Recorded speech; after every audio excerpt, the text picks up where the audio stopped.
जय श्री जगन्नाथ। आजिर कालांशरे समस्त स्वागत जनाई आरंभ करुछि वशिष्ठ और विश्वामित्र कवितार अभ्यास कार्य। भल लगे गोटे लाइक आउ ता संग को नुआ नुआ वीडियो देखा मो चैनल को सब्सक्राइब करने को भूलें नहीं। तेज आसतु आरंभ करवा अभ्यास कार्यर प्रथम प्रश्न। आस कथबार्ता हेबा। क एही कवितारे वर्णित घटनाटी केउठारे घटिथिला? उत्तर एही कवितारे वर्णित घटनाटी वशिष्ठଙ୍କ आश्रमरे घटिथिला। प्रश्न नंबर ख अरुंधती काहाकु लक्ष्य करी आतताई बोली कहिसंती? उत्तर अरुंधती विश्वामित्रଙ୍କୁ लक्ष्य करी आतताई बोली कहिसंती। प्रश्न नंबर ग वशिष्ठ और अरुंधती कथबार्ता होउथबा बेले की घटना घटिथिला? उत्तर वशिष्ठ और अरुंधती कथबार्ता होउथबा बेले बात्यारे उपुड़ी पड़िथिबा एक शाल गछ परी किछि गोटाए वशिष्ठଙ୍କ पाद तले आसी पिटी होई पड़िथिला। प्रश्न नंबर घ अनुतप्त विश्वामित्रଙ୍କୁ आलिंगन करी वशिष्ठ कौन कहिले? उत्तर अनुतप्त विश्वामित्रଙ୍କୁ आलिंगन करी वशिष्ठ कहिले जे तांकर अहंकार रे परिसमाप्ति घटिछि एवं सेइथिपाई तांकु महर्षि बोली संबोधन करिसंती। प्रश्न नंबर व वशिष्ठଙ୍କୁ अरुंधती महियान देवता बोली कहिबार कारण कौन? उत्तर विश्वामित्र तांकर पुत्रगणଙ୍କୁ हत्या करिथिले एवं सेदिन वशिष्ठଙ୍କୁ मध्य मारिदेबार संकल्प नेइथिले, किंतु सेही विश्वामित्रଙ୍କୁ वशिष्ठ पुत्र भली स्नेह आदर करुथिले। तेणु एथिरु मिलिथिबा वशिष्ठଙ୍କର उदारता और प्रशस्त हृदयवत्तार परिचय। तेणु वशिष्ठଙ୍କୁ अरुंधती महियान देवता बोली कहिथिले। प्रश्न नंबर च नाश मोर पाशव प्रयास ए कथा किए काहाकु कहिथिले? उत्तर नाश मोर पाशव प्रयास ए कथा विश्वामित्र वशिष्ठଙ୍କୁ कहिथिले। प्रश्न नंबर 6 केउ कथाटिकु एठारे पाशव प्रयास बोली कहा जाइछि? उत्तर हिताहित ज्ञान शून्य होई पशु प्रवृत्ति नहीं विश्वामित्र वशिष्ठଙ୍କୁ हत्या करिबाकु जिबार प्रयास को एठारे पाशव प्रयास बोली कहा जाइछि। वर्तमान देखिबा प्रश्न नंबर 2। आस दुईटी बा तीनोटी वाक्य रे उत्तर लिखिबा। क विश्वामित्रଙ୍କୁ आतताई बोली कहिबार कारण कौन? उत्तर महर्षि वशिष्ठ विश्वामित्रଙ୍କୁ महर्षि बोली संबोधन करि नथिले, तेणु से रागरे वशिष्ठଙ୍କର पुत्रगणଙ୍କୁ निर्मम भावरे हत्या करिथिले। तेणु विश्वामित्रଙ୍କୁ आतताई बोली संबोधन करिथिले। वर्तमान देखिबा प्रश्न नंबर ख वशिष्ठ विश्वामित्रଙ୍କୁ महर्षि बोली काहींके संबोधन करि नथिले? एहार उत्तर रे विश्वामित्रଙ୍କ चरित्र रे राजसिकता बहु परिमाण रे रहिथिला। तांकु महर्षि बोली संबोधन करिथिले अहंकार बढ़ी जाइथांता। वशिष्ठ तांकु भल पाउथिबारु तांको अहंकार को शेष करने निमित्त महर्षि बोली संबोधन करि नथिले। वर्तमान देखिबा प्रश्न नंबर ग अरुंधती चमकी पड़िबार कारण कौन? एहार उत्तर रे अरुंधती और विश्वामित्र कथबार्ता होउथबा समय रे बात्यारे उपुड़ी पड़िबा भली शालवृक्ष सदृश विश्वामित्र वशिष्ठଙ୍କ पाद तले लटी पड़िथिले। तांको हातरे खंडा सहित आखिरु झरझर होई लुह झरी पड़ुथिला। तेणु ए प्रकार अभावनीय दृश्य देखि अरुंधती चमकी पड़िथिले। प्रश्न नंबर घ विश्वामित्रଙ୍କ मनरे अनुताप जात हैला काहींकी? उत्तर अरुंधती और वशिष्ठ कथबार्ता होउथबा समय रे अंधकार रे लुचि रही विश्वामित्र सब कथा शुणिबाको पाइले। वशिष्ठ विश्वामित्रଙ୍କୁ आंतरिक भावे भल पाए बोली महर्षि बोली संबोधन करि नथिले। तेणु वशिष्ठଙ୍କ हृदयवत्तार परिचय पाई विश्वामित्रଙ୍କ मनरे अनुताप जात हैला। वर्तमान देखिबा प्रश्न नंबर 1 ବଶିଷ୍ଠଙ୍କ କଥାକୁ ବିଶ୍ୱାମିତ୍ର ପରିହାସ ବୋଲି ଭାବିଲେ କାହିଁକି? ଉତ୍ତର, ବଶିଷ୍ଠ ବିଶ୍ୱାମିତ୍ରଙ୍କୁ ମହର୍ଷି ବୋଲି ସମ୍ବୋଧନ କରିନଥିବାରୁ ସେ ତାଙ୍କୁ ଘୃଣା କରୁଛନ୍ତି ବୋଲି ଜାଣିଥିଲେ।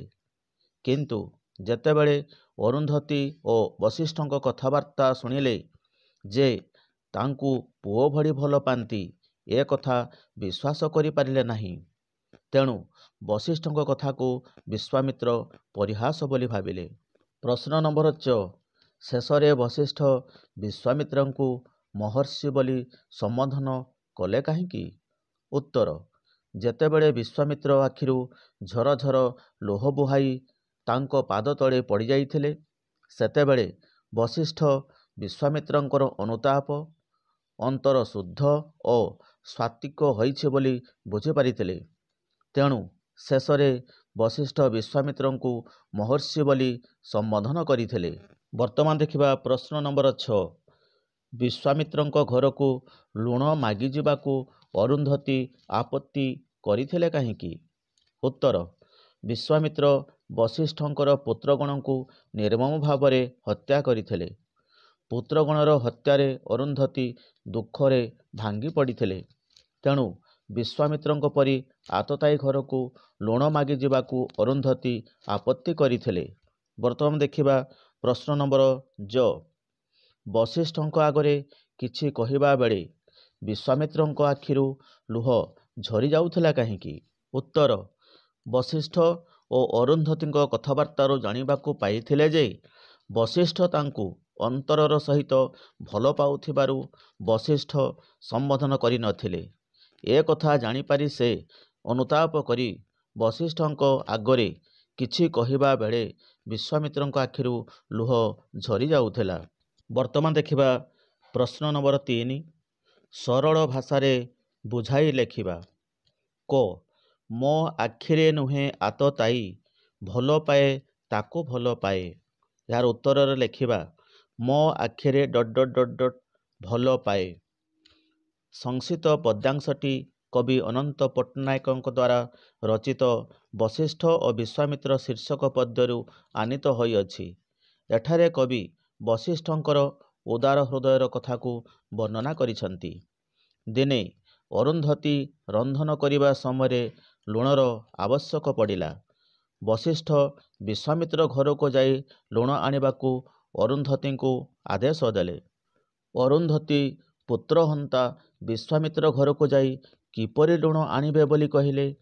ସେହି ସମୟରେ ବଶିଷ୍ଠ ତାଙ୍କୁ ବୁଝାଇ କହିଲେ ଯେ ତାଙ୍କର ପୁତ୍ରଗଣଙ୍କୁ ହତ୍ୟା କରିଛନ୍ତି ବୋଲି ବିଶ୍ୱାମିତ୍ରଙ୍କ ପ୍ରତି ଘୃଣା ବା ବିଦ୍ୱେଷ ନଥିଲା।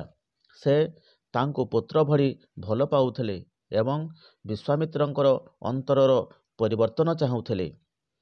ପୂର୍ବରୁ ତାଙ୍କୁ ମହର୍ଷିର ମାନ୍ୟତା ପ୍ରଦାନ କରିଥିଲେ ତାଙ୍କର ଅହଙ୍କାର ବଢ଼ିଯାଇଥାନ୍ତା ଏବଂ ତାଙ୍କର ବିକାଶ ପଥରେ ବିରାଟ ଅନ୍ତରାୟ ସୃଷ୍ଟି ହୋଇଥାନ୍ତା। ତେଣୁ ତାଙ୍କର ହୃଦୟକୁ ପରିବର୍ତ୍ତନ କରିବା ନିମିତ୍ତ ତାଙ୍କୁ ଆତତାୟୀ ଭାବି ଘୃଣା ନ କରି ପୁତ୍ର ଭଳି ଭଲ ପାଇବେ ବୋଲି ବଶିଷ୍ଠ ଅରୁନ୍ଧତୀଙ୍କ ଆଗରେ ପ୍ରକାଶ କରିଥିଲେ। ବାସ୍ତବରେ କବିଙ୍କର ବର୍ଣ୍ଣନା ହୃଦୟସ୍ପର୍ଶୀ ଅଟେ। ବର୍ତ୍ତମାନ ଦେଖିବା ପ୍ରଶ୍ନ ନମ୍ବର ଖ, ମହୀୟାନ ଦେବତାରେ ଭଲା ଜାଣିଥାନ୍ତି ମୁହିଁ କେଉଁପରି। ଉତ୍ତର, ମହୀୟାନ ... କେଉଁପରି। ସଂକ୍ଷିପ୍ତ ପଦ୍ୟାଂଶଟି କବି ଅନନ୍ତ ପଟ୍ଟନାୟକଙ୍କ ଦ୍ୱାରା ରଚିତ ବଶିଷ୍ଠ ଓ ବିଶ୍ୱାମିତ୍ର ଶୀର୍ଷକ କବିତାରୁ ଅଣାଯାଇଅଛି। ମହର୍ଷି ବଶିଷ୍ଠଙ୍କୁ ଭୁଲ ବୁଝିଥିବାରୁ ଅରୁନ୍ଧତୀଙ୍କ ମନରେ ପ୍ରତିକ୍ରିୟା କଥା କବି ଏଠାରେ ବର୍ଣ୍ଣନା କରିଛନ୍ତି। ବିଶ୍ୱାମିତ୍ରଙ୍କୁ ବଶିଷ୍ଠ ମହର୍ଷି ବୋଲି ସମ୍ବୋଧନ ନ କରିବାରୁ ସେ ତାଙ୍କର ପୁତ୍ରଗଣଙ୍କୁ ହତ୍ୟା କରିଥିଲେ ଏବଂ ତାଙ୍କୁ ମଧ୍ୟ ହତ୍ୟା କରିବା ପାଇଁ ସଂକଳ୍ପ ନେଇଥିଲେ। କିନ୍ତୁ ଯେତେବେଳେ ସେ ଜାଣିବାକୁ ପାଇଲେ ଯେ ବଶିଷ୍ଠ ତାଙ୍କୁ ପୁତ୍ର ଭଳି ଭଲ ପାଆନ୍ତି, ସେତେବେଳେ ତାଙ୍କର ସନ୍ଦେହ ଦୂର ହୋଇଗଲା। ଶାଳଗଛ ସଦୃଶ ସେ ତାଙ୍କର ପାଦ ତଳେ ପଡ଼ି ଅଶ୍ରୁ ନିଗାଡ଼ିଲେ। ତେଣୁ ଅରୁନ୍ଧତୀ ତାଙ୍କ ସ୍ୱାମୀଙ୍କର ଆଚରଣରେ ମୁଗ୍ଧ ହୋଇଯାଇଥିଲେ।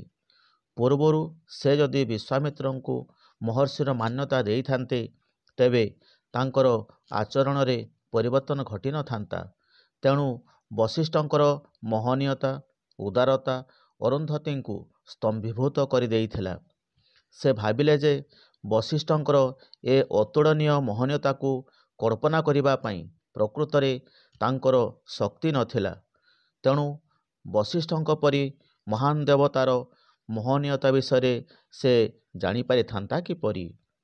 ବାସ୍ତବରେ କବିଙ୍କର ବର୍ଣ୍ଣନା ଅତି ଉଚ୍ଚକୋଟୀର ହୋଇପାରିଛି। ପ୍ରଶ୍ନ ନମ୍ବର ଗ କ୍ଷମା କର ମୋତେ ନାଶ ମୋର ପାଶବ ପ୍ରୟାସ। ଉତ୍ତର କ୍ଷମା କର ପାଶବ ପ୍ରୟାସ। ସଂକ୍ଷିପ୍ତ ପଦ୍ୟାଂଶଟି କବି ଅନନ୍ତ ପଟ୍ଟନାୟକଙ୍କ ଦ୍ୱାରା ରଚିତ ବଶିଷ୍ଠ ଓ ବିଶ୍ୱାମିତ୍ର ଶୀର୍ଷକ କବିତାରୁ ଆନୀତ। ଏଠାରେ କବି ବିଶ୍ୱାମିତ୍ରଙ୍କ ହୃଦୟର ଅନୁତାପକୁ ବର୍ଣ୍ଣନା କରିଛନ୍ତି। ଦିନେ ଅନ୍ଧାର ରାତିରେ ବିଶ୍ୱାମିତ୍ର କ୍ରୋଧାନ୍ୱିତ ହୋଇ ବଶିଷ୍ଠଙ୍କୁ ହତ୍ୟା କରିବାକୁ ଆସିଥିଲେ। କିନ୍ତୁ ବଶିଷ୍ଠ ଓ ଅରୁନ୍ଧତୀଙ୍କ କଥୋପକଥନରୁ ଜାଣିପାରିଥିଲେ ଯେ ସେ ତାଙ୍କୁ ପୁତ୍ର ଭଳି ଭଲ ପାଆନ୍ତି। ତାଙ୍କ ପ୍ରତି ଭଲ ପାଇବାର କଥା ଶୁଣି ବିଶ୍ୱାମିତ୍ରଙ୍କ ମନରେ ଥିବା ସମସ୍ତ ହିଂସା କ୍ରୋଧକୁ ତ୍ୟାଗ କରି ବଶିଷ୍ଠଙ୍କ ପାଦତଳେ ପଡ଼ି ଆଖିରୁ ଝରଝର ଲୁହ ନିଗାଡ଼ି କ୍ଷମା ପ୍ରାର୍ଥନା କଲେ। ଦୁଇ ହାତ ଯୋଡ଼ି ଆବେଗ ଓ ଉଚ୍ଛ୍ୱାସ ଭରା କଣ୍ଠରେ ତାଙ୍କର ପାଶବ ପ୍ରୟାସକୁ ନାଶ କରିବାକୁ ବଶିଷ୍ଠଙ୍କୁ ପ୍ରାର୍ଥନା କଲେ। ବାସ୍ତବରେ କବିଙ୍କର ବର୍ଣ୍ଣନା ଅତି ମାଧୁର୍ଯ୍ୟପୂର୍ଣ୍ଣ ହୋଇଛି। ବର୍ତ୍ତମାନ ଦେଖିବା ପ୍ରଶ୍ନ ନମ୍ବର 4। ଆସ 100ରୁ 120 ଶବ୍ଦ ମଧ୍ୟରେ ତଳ ପ୍ରଶ୍ନଗୁଡ଼ିକର ଉତ୍ତର ଲେଖିବା। ପ୍ରଶ୍ନ ନମ୍ବର କ ପଠିତ କବିତାକୁ ଆଧାର କରି ବଶିଷ୍ଠଙ୍କ ଚରିତ୍ରର ମହନୀୟତା ବର୍ଣ୍ଣନା କର। ଉତ୍ତର କବି ଅନନ୍ତ ପଟ୍ଟନାୟକଙ୍କ ଦ୍ୱାରା ରଚିତ ବଶିଷ୍ଠ ଓ ବିଶ୍ୱାମିତ୍ର କବିତାଟି ନୈତିକ ଭାବାଦର୍ଶମୂଳକ ଅଟେ। ଉକ୍ତ କବିତାରେ କବି କ୍ଷମା ଦେବାର ମହତ୍ତ୍ୱ ଭଳି ମହାନ ସତ୍ୟର ପରିପ୍ରକାଶ ବଶିଷ୍ଠଙ୍କ ଚରିତ୍ରରେ କରିଛନ୍ତି। ମହାନ ଆଦର୍ଶର ଉତ୍ସ ବଶିଷ୍ଠ ଋଷି ଥିଲେ। ତେଣୁ ସେ ସତ୍ୟ କ୍ଷମା ଓ ନ୍ୟାୟର ମୂର୍ତ୍ତିମନ୍ତ ବିଗ୍ରହ ଥିଲେ। ସେ ବିଶ୍ୱାମିତ୍ରଙ୍କୁ ମହର୍ଷି ବୋଲି ସମ୍ବୋଧନ କରିବାକୁ କୁଣ୍ଠାବୋଧ କରନ୍ତେ ବିଶ୍ୱାମିତ୍ର କ୍ରୋଧ ଜର୍ଜରିତ ହୋଇ ବଶିଷ୍ଠଙ୍କର ପୁତ୍ରଗଣଙ୍କୁ ହତ୍ୟା କରିଥିଲେ। ଏ ପ୍ରକାର ଘଟଣାରେ ବଶିଷ୍ଠଙ୍କର ପ୍ରତିକ୍ରିୟା ଥିବା ସତ୍ତ୍ୱେ ତାହା ସେ ପରିପ୍ରକାଶ କରିନଥିଲେ। କିନ୍ତୁ ଦିନେ ଲବଣର ଅଭାବ ପଡ଼ିବାରୁ ସେ ଅରୁନ୍ଧତୀଙ୍କୁ ବିଶ୍ୱାମିତ୍ରଙ୍କ ଘରକୁ ଯାଇ ଲବଣ ମାଗି ଆଣିବାକୁ କହିଥିଲେ। ଏ କଥାଟି ଅରୁନ୍ଧତୀଙ୍କୁ ବହୁତ ବାଧିଥିଲା। ପରିଶେଷରେ ଏହା ତାଙ୍କୁ ଭାଗ୍ୟ ଉପହାସ କରୁଛି ବୋଲି କହିଥିଲେ। ତାପରେ ବଶିଷ୍ଠ ଅରୁନ୍ଧତୀଙ୍କୁ ପ୍ରବୋଧନା ଦେଇ ବିଶ୍ୱାମିତ୍ରଙ୍କୁ ବହୁତ ଭଲ ପାଆନ୍ତି ବୋଲି ପରିପ୍ରକାଶ କରିଥିଲେ। ତାଙ୍କ ପ୍ରତି ବଶିଷ୍ଠଙ୍କର ସ୍ନେହ ପ୍ରେମ ଏବଂ ଅହିଂସା ଭାବ ହୃଦୟର ଉଦାରତା ତଥା କ୍ଷମାଗୁଣର ମହନୀୟତା ପ୍ରକାଶ କରୁଥିଲା। ବଶିଷ୍ଠଙ୍କର ଏତାଦୃଶ ଆଚରଣରେ ତାଙ୍କୁ ବିନାଶ କରିବାକୁ ଆସିଥିବା ଆତତାୟୀ ବିଶ୍ୱାମିତ୍ର ତାଙ୍କର ପାଦତଳେ ପଡ଼ି କ୍ଷମା ପ୍ରାର୍ଥନା କରିଥିଲେ। ବଶିଷ୍ଠଙ୍କର କ୍ଷମାଗୁଣ ଯୋଗୁଁ ବିଶ୍ୱାମିତ୍ରଙ୍କର କଠିନ ହୃଦୟରେ ବୈପ୍ଳବିକ ପରିବର୍ତ୍ତନ ଆଣିପାରିଥିଲେ। ତେଣୁ ସେ ଜଣେ କ୍ଷମାଶୀଳ ଓ ମହନୀୟ ଥିଲେ। ତାହା ଉକ୍ତ କବିତାରେ ବଶିଷ୍ଠଙ୍କ ଚରିତ୍ରରୁ ଜଣାପଡ଼େ। ଆଉ ସେଇଥିପାଇଁ କୁହାଯାଏ ମହର୍ଷି ବଶିଷ୍ଠ କ୍ଷମାର କାରକ ଆହୁରି ମହନୀୟତା। ମହର୍ଷି ବଶିଷ୍ଠ କ୍ଷମାର କାରକ ଆହୁରି ମହନୀୟତା। ପରାଜୟ କରେ ସଦ୍ଭାବ ବଳେ କ୍ରୋଧ ଓ ଅସହିଷ୍ଣୁତା। ହେ ଭାଇ କ୍ରୋଧ ଓ ଅସହିଷ୍ଣୁତା। ବର୍ତ୍ତମାନ ଦେଖିବା ପ୍ରଶ୍ନ ନମ୍ବର ଖ ବିଶ୍ୱାମିତ୍ରଙ୍କୁ ମହର୍ଷି ସମ୍ବୋଧନ କରିବା ପାଇଁ ବଶିଷ୍ଠ ଏତେ ବିଳମ୍ବ କଲେ କାହିଁକି? ଏହାର ଉତ୍ତର କବି ଅନନ୍ତ ପଟ୍ଟନାୟକଙ୍କ ଦ୍ୱାରା ରଚିତ ବଶିଷ୍ଠ ଓ ବିଶ୍ୱାମିତ୍ର କବିତାଟି ଏକ ପୌରାଣିକ ଆଖ୍ୟାୟିତ ତଥା ଚମତ୍କାର କବିତା। ଏହି କବିତାରେ ହିଂସା କ୍ରୋଧ ଓ ଅସହିଷ୍ଣୁତା ଉପରେ ସଦ୍ଭାବ, କ୍ଷମା ଓ ପ୍ରେମର ବିଜୟ କିପରି ହୋଇପାରିଛି ତାହା ବର୍ଣ୍ଣନା କରାଯାଇଛି। ବିଶ୍ୱାମିତ୍ର କ୍ରୋଧରେ ଜର୍ଜରିତ ହୋଇ ବଶିଷ୍ଠଙ୍କର ପୁତ୍ରଗଣଙ୍କୁ ହତ୍ୟା କରିବା ସଙ୍ଗେ ସଙ୍ଗେ ତାଙ୍କର ବହୁତ କ୍ଷତି ସାଧନ କରିଥିଲେ। କାରଣ ବଶିଷ୍ଠ ତାଙ୍କୁ ମହର୍ଷି ବୋଲି ସମ୍ବୋଧନ କରିନଥିଲେ। ବଶିଷ୍ଠ ବୁଝିଥିଲେ ଯେ ତାଙ୍କୁ ମହର୍ଷି ବୋଲି ସମ୍ବୋଧନ କଲେ ତାଙ୍କର ଅହଙ୍କାର ଆହୁରି ବଢ଼ିଯିବ ଓ ଅଧର୍ମ ଅକଲ୍ୟାଣ ପଥରେ ଚାଲିଯିବ। ଦିନେ ରାତିର ଅନ୍ଧକାରରେ ବଶିଷ୍ଠଙ୍କ କୁଟୀର ପାଖରେ ଲୁଚି ରହି ବଶିଷ୍ଠ ଓ ଅରୁନ୍ଧତୀଙ୍କ କଥୋପକଥନକୁ ଶୁଣିପାରିଲେ। ତାପରେ ସେ ଜାଣିବାକୁ ପାଇଲେ ଯେ ବଶିଷ୍ଠଙ୍କର ତାଙ୍କ ପ୍ରତି କୌଣସି ଘୃଣା ବା ନ୍ୟୁନତାବୋଧ ନାହିଁ ଏବଂ ସେ ତାଙ୍କୁ ନିଜର ପୁତ୍ର ଭଳି ଭଲ ପାଆନ୍ତି। ସେତେବେଳେ ସେ ନିଜର ଭୁଲ ବୁଝିପାରିଲେ ଏବଂ ଅନୁତାପ କରି ବଶିଷ୍ଠଙ୍କ ପାଦ ତଳେ ପଡ଼ି ଅଶ୍ରୁ ନିଗାଡ଼ିଲେ ଏବଂ ତାଙ୍କୁ କ୍ଷମା ପ୍ରାର୍ଥନା କଲେ। ଏତାଦୃଶ ଭକ୍ତିଭାବ ଦେଖି ବଶିଷ୍ଠ ଅନୁଭବ କରିପାରିଲେ ଯେ ବିଶ୍ୱାମିତ୍ରଙ୍କର ଅନ୍ତର ପରିଶୁଦ୍ଧ ହୋଇଛି ଏବଂ ଏକ ଦିବ୍ୟ ସାତ୍ତ୍ୱିକ ସତ୍ତାର ମାନ୍ୟତା ଲାଭ ପାଇଁ ଯୋଗ୍ୟତା ଅର୍ଜନ କରିଛନ୍ତି। ତେଣୁ ସେ କାଳ ବିଳମ୍ବ ନ କରି ତାଙ୍କୁ ତଳୁ ଉଠାଇ ଆଲିଙ୍ଗନ କଲେ ଏବଂ ମହର୍ଷି ବୋଲି ସମ୍ବୋଧନ କଲେ। ତେଣୁ କୁହାଯାଏ, କ୍ଷମା ଗୁଣ ପାଇ କଲା ଯେ ବଦଳି ବିଶ୍ୱାମିତ୍ରଙ୍କ ଚରିତ୍ର। କ୍ଷମା ଗୁଣ ପାଇ କଲା ଯେ ବଦଳି ବିଶ୍ୱାମିତ୍ରଙ୍କ ଚରିତ୍ର। ବୁଝି ବିଚାରିଲେ ମହର୍ଷି ବଶିଷ୍ଠ କ୍ଷମାରେ ହେଲା ପବିତ୍ର। ହେ ଭାଇ କ୍ଷମାରେ ହେଲା ପବିତ୍ର। ବର୍ତ୍ତମାନ ଦେଖିବା ପ୍ରଶ୍ନ ନମ୍ବର 5। ଅସମ୍ପୃକ୍ତ ଶବ୍ଦଟିକୁ ବାଛି ପାଖ କୋଠରୀରେ ରଖିବା। କ ମାଧବ, କେଶବ, ବାସବ, ପାଶବ। ଏହାର ଉତ୍ତର ହେବ ପାଶବ। ଖ ଉତ୍ତରିଲେ, ସଞ୍ଚରିଲେ, ପଚାରିଲେ, ଉଚ୍ଚାରିଲେ। ଉତ୍ତରିଲେ, ସଞ୍ଚରିଲେ, ପଚାରିଲେ, ଉଚ୍ଚାରିଲେ ଏମାନଙ୍କର ମଧ୍ୟରେ ଅଲଗା ଶବ୍ଦଟି କେଉଁଟା ହେବ ନା ସଞ୍ଚରିଲେ। ତେଣୁ ତାକୁ ଆମେ ପାଖ କୋଠରୀରେ ଲେଖିବା। ଗ ମହାମତି, ମହାଭୀତ, ମହାସତୀ, ମହାଜ୍ୟୋତି ଏମାନଙ୍କର ମଧ୍ୟରେ ଅଲଗା ଶବ୍ଦଟି କେଉଁଟା ହେବ ନା ମହାଭୀତ। କେଉଁଟା ହେବ ନା ମହାଭୀତ ଅଲଗା ଶବ୍ଦ। ତେଣୁ ତାକୁ ଆମେ କୋଠରୀ ମଧ୍ୟରେ ଲେଖିବା। ବର୍ତ୍ତମାନ ଦେଖିବା ପ୍ରଶ୍ନ ନମ୍ବର 6। ନିମ୍ନରେ ଦିଆଯାଇଥିବା ଅସଜଡ଼ା ଶବ୍ଦଗୁଡ଼ିକୁ ଠିକ୍ ଭାବରେ ଲେଖିବା। କବିତାରେ ତୁମର ଶବ୍ଦଗୁଡ଼ିକ ଏପଟ ସେପଟ ଦିଆଯାଇଛି, ତାକୁ ଆମେ ସଜାଡ଼ି ଲେଖିବା। ଦେଖ ପ୍ରଶ୍ନ ନମ୍ବର କ ଦେବତାରେ ଭଲା ମହିୟାନ କେଉଁପରି ମୋହି ଜାଣିଥାନ୍ତି। ୟାକୁ ସଜାଡ଼ିଲେ କ'ଣ ହେବ? ଉତ୍ତରରେ ମହିୟାନ ଦେବତାରେ ଭଲା ଜାଣିଥାନ୍ତି ମୋହି କେଉଁପରି। ପ୍ରଶ୍ନ ନମ୍ବର ଖ ବିଶ୍ୱାମିତ୍ର ଯାଇ ପାଶେ କିଞ୍ଚିତ ଲବଣ ମାଗି ଆଣ ଘରେ। ଏହାକୁ ସଜାଡ଼ିଲେ ଲେଖିବା। ଉତ୍ତରରେ ମାଗି ଆଣ କିଞ୍ଚିତ ଲବଣ ପାଶେ ଯାଇ ବିଶ୍ୱାମିତ୍ର ଘରେ। ଗ ନମ୍ବର କର ବାଡ଼ କରେ ଏ ଶାଣିତ ଜାଣି ମୁଁ ଆଜି ଆସିଥିଲି ଯେ। ୟାକୁ ସଜାଡ଼ିଲେ କ'ଣ ହେବ? ଦେଖ ପିଲାମାନେ, ଉତ୍ତରରେ ଶାଣିତ ଏ କର ବାଡ଼ କରେ ଜାଣି ମୁଁ ଯେ ଆସିଥିଲି ଆଜି। ବର୍ତ୍ତମାନ ଦେଖିବା ପ୍ରଶ୍ନ ନମ୍ବର 7। ଯେପରି ଉତ୍ ଯୁକ୍ତ ତରଳ ସମାନ ଉତ୍ତରଳ ହେଉଛି, ସେହିପରି ଉତ୍ ପୂର୍ବରେ ବ୍ୟବହାର କରି ଆଉ ଦୁଇଟି ଶବ୍ଦ ଲେଖିବା। ଦେଖ ପିଲାମାନେ, ଉତ୍ତର ଲେଖାଯାଇଛି ଉଚ୍ଚକିତ ସମାନ ଉତ୍ ଯୁକ୍ତ ଚକିତ। ଉଚ୍ଚାରଣ ସମାନ ଉତ୍ ଯୁକ୍ତ ଚାରଣ। ବର୍ତ୍ତମାନ ଦେଖିବା ପ୍ରଶ୍ନ ନମ୍ବର 8। ଅରୁନ୍ଧତୀ ନେତୃ ଅଜାଣତେ ଶ୍ରାବଣର ବର୍ଷା ଗଲା ଝରି। ଏହି ପଂକ୍ତିରେ ଶ୍ରାବଣର ବର୍ଷା କେଉଁ ଭାବକୁ ସୂଚାଉଛି ତାହା ନିମ୍ନରୁ ବାଛି ଲେଖିବା।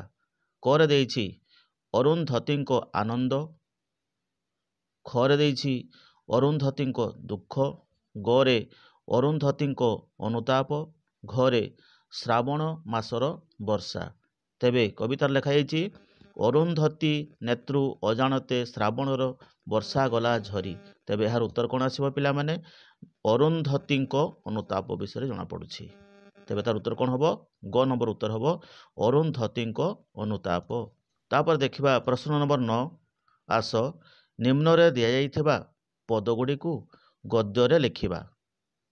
आस निम्न दिया जाइथिबा पदगुड़ी को गद्ୟରେ लिखिबा। क निर्झरर रुद्ध घस सम जणाइले आवेग उच्छ्वास।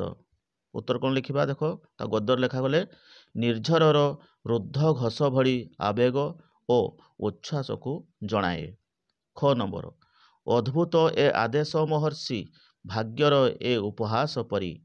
ताको आमे गद्यर लिखिबा कौन देख उत्तर रे हे महर्षि ए अद्भुत आदेश सते जेभली भाग्यर परिहास परी अटे। ग नंबर बात्यानिकी शालवृक्ष काहू पदप्रांते पिटी देला आनी। यहाँ गद्य रूप में लिखिले कौन हम पे देख उत्तर सते जेभली बात्या केउठारू एक शालवृक्ष को आनी पाद तले पिटी देला। घ नंबर नुहे तो ए ऋतु परिहास झिंगासित कहू नहीं छड़ी। उत्तर सतरे यह तुमर परिहास नुहे तो तुमे छड़नारे झिंगासी करी एभली कहूना कि। वर्तमान देखिबा प्रश्न नंबर 10 पाशव प्रयास कहिले केउ अर्थ को बुझाए ताहा तले थिबा उत्तररू बाछि लेखिबा। देख पिला माने पाशव प्रयासर अर्थ तले दिया जाइछि। क रे जीवनरू मारिदेवा, ख खंडारे हाणिबा, ग हत्या करिबा, घ पशुतुल्य चेष्टा। तेबे एठी उत्तर कौन आसीबो ना घ नंबर पशुतुल्य चेष्टा। वर्तमान जीवा प्रश्न नंबर 11 क स्तंभ सहित ख स्तंभरे थिबा जेउ शब्दर उपयुक्त संपर्क रही ताकू जोड़िबा। क स्तंभ एवं ख स्तंभ को जोड़िबा।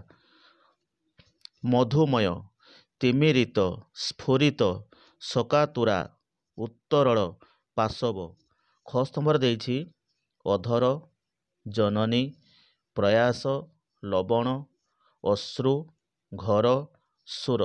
तेबे प्रथमे क स्तंभ शब्द सहित ख स्तंभ को जोड़िबा जार संपर्क रही। देख उत्तर लिखिबा मधुमय तार उपयुक्त संपर्क होछि कौन ना मधुमय सुर।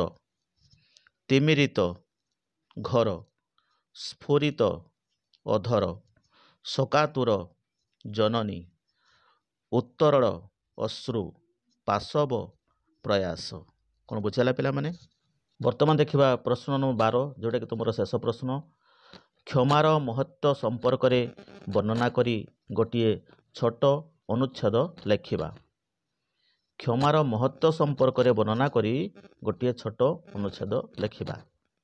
उत्तर क्षमा होउछि स्वर्गीय। मानव जीवन रे क्षमार स्थान होउछि महान।